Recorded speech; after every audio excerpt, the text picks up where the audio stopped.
This Impact Wrestling review was brought to you by 5 Hour Energy. Try it, and the next time TNA keep a promising young star off TV for a year, they won't job him out on his first night back.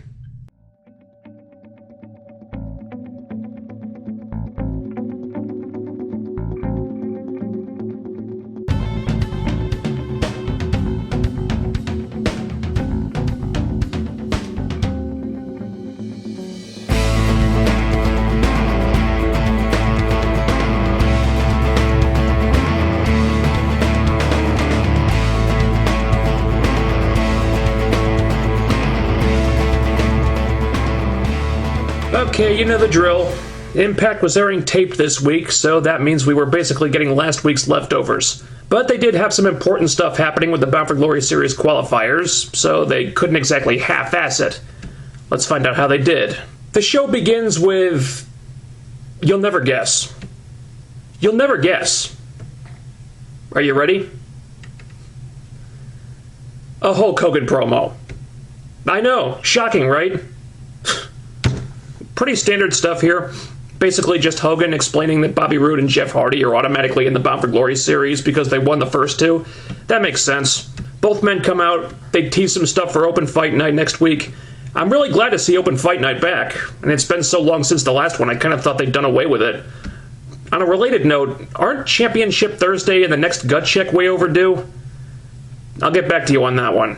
This stuff was all perfectly fine, but then the pussies in leather come out, because God knows we can't have an opening segment on Impact without some combination of Hogan, the pussies in leather, and or Sting.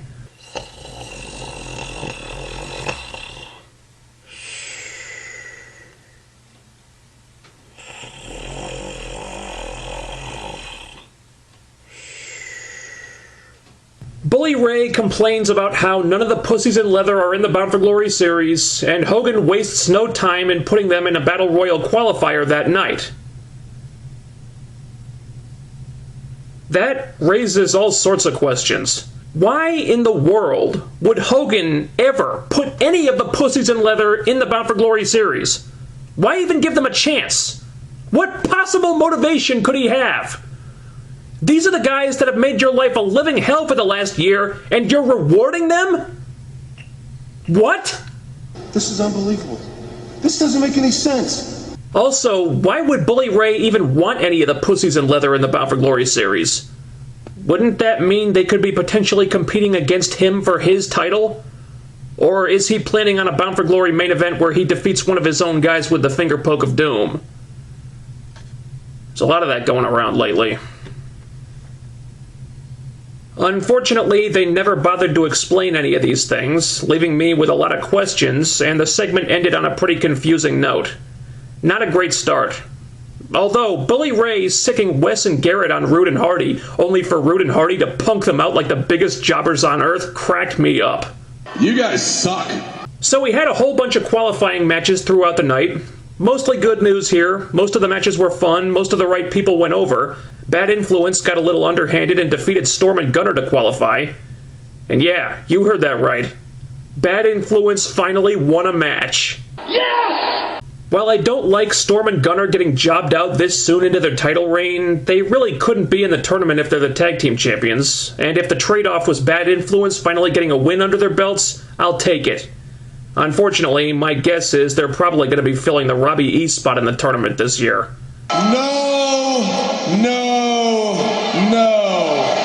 Holy shit, Crimson's back! Yes! Yes! Yes! 1 year. 1 year I've been waiting for them to bring this dude back from developmental. Damn, it was good to see him again.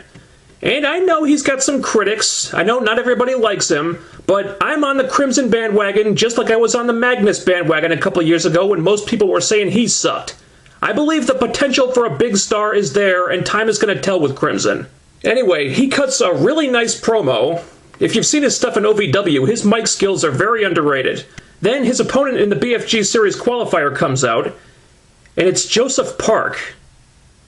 And you'd think one thing would happen, but then another thing happened. Oh man, this left me really conflicted. Joseph Park defeats Crimson.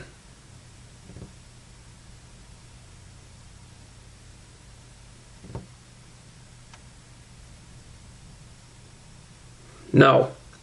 This is wrong.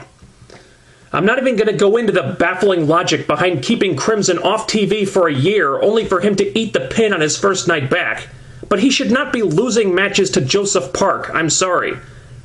I've tried to explain this before, but wins and losses don't apply to the fish-out-of-water Joseph Park character the same way they apply to people like Bobby Roode or James Storm, or Crimson for that matter. His likability kind of transcends that stuff. And he's supposed to be a rookie, so he's not expected to do that well in the ring most of the time. You know, whether he wins, whether he loses, it doesn't really matter quite as much as it does with other wrestlers because fans love him just the same. That's why his character is so brilliant. But at the same time, if you start giving him too many victories, if you start having him win matches relatively easily without some kind of uphill battle, especially against guys that are supposed to be legit badasses, you start to take away some of the underdog aspect, which is a huge component of what makes Joseph Park. Yeah, he's a popular character, but he doesn't need to be in the Bound for Glory series. I know he couldn't stay the newbie underdog forever, and his character was going to have to grow beyond that eventually, but this feels unnecessary. And Crimson, what the hell is going on here? I don't understand this at all. I'm going to assume that this is part of some kind of larger storyline, but oh man, this made me angry. Urge to kill rising. The next qualifier was a fatal four-way with Magnus, Kenny King, Matt Morgan, and Rob Terry. Clearly, one of these superstars is not like the others. Calm down. Calm down. I didn't mean that the way it sounded. Kenny King was really good here, playing the pesky heel, tagging himself in and out. The match itself was hit and miss. Parts of it were good, parts of it were slow. I'll give you one guess who was responsible for which. But the important thing is, Magnus looked great, and Magnus got the win. Yes! Did you hear those "We Want Magnus" chants, TNA? You got a big potential star on your hands here. No more screwing around with Magnus. It is time to strap a rocket to this guy. If he's not in the Final Four of the Bound for Glory series this year, then there is something seriously wrong with creative. And if you're not down with that, we have two words for you. You're welcome! There was just one thing that bugged me about this match. Why on earth is Kenny King eating the pin? You couldn't just have Magnus pin Rob Terry? Really? Do you really not see how Kenny King has a bigger upside than that guy? Come on! You people are fools! But yay for Magnus. That makes me very happy. I do feel really bad for Matt Morgan, though.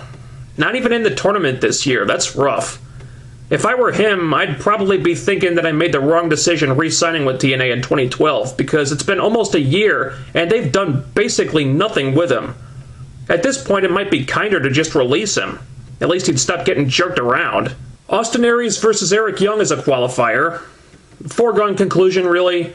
Due to his fishing show, Eric is barely there these days, so we get the usual silliness from EY, albeit toned down, thankfully. It's a pretty good match. There's some distraction with ODB. Aries gets the win, and the greatest man that ever lived qualifies for the tournament. It's what should have happened. No need to go into it further. But now that Roode, Aries, Daniels, Kaz, and Hernandez are all in the BFG Series, who the hell are Storm and Gunner going to feud with? The whole tag team division is going to be doing something else for the next 3 months. I could see them putting Matt Morgan and Crimson back together. It would make sense for their characters, since they're in kind of similar places, feeling like TNA is kind of shitting on them right now. And Storm and Gunner needs some kind of legit team to feud with, and with so many tag teams and potential tag teams in the BFG Series, there aren't a lot of options. Morgan and Crimson would fit the bill. I mean, it's not like either of them have anything else to do. Velvet Sky wants her title rematch against Mickie James, and she has a doctor's note that says her knee is 100%. Pfft, an obvious forgery. Which Mickie then proves by showing the whole world that Velvet's knee is nowhere near 100%. Not even close. And I ask you, what kind of terrible paper champion would Mickie be if she gave Velvet a rematch when Velvet's knee is all kinds of messed up? She'd have to be a really despicable person to do something underhanded like that. Screw all you people who are booing her. Mickie is a saint. Mother Teresa, Mickie James. Seriously though, it was wonderful to finally get that official Mickey heel turn. I still think it should have happened weeks ago, but what's done is done. This character change is just a joy to watch Mickey perform, and she looks like she's having a ball with it. I like the segment, although it was kind of strange that Taryn Terrell didn't come out to save Velvet this time. Speaking of which, I can't believe that TNA haven't capitalized on Taryn's momentum after Slammiversary. After an awesome performance like that on a big pay-per-view, suddenly she's barely appearing on the show? What are you doing? Congratulations, you just renewed your idiot license. Sting is upset that no one came out to help him when the Pussies in Leather ganged up on him at Slammiversary. Yeah, I'm sure Joseph Park felt the same way when the Pussies in Leather put him through a table a few weeks ago and you didn't lift a finger to help him, Sting. Just saying. You could have done the right thing, but you didn't have the balls. And now, oh dear God, to defeat the Pussies in Leather, Sting is bringing back the main event Mafia.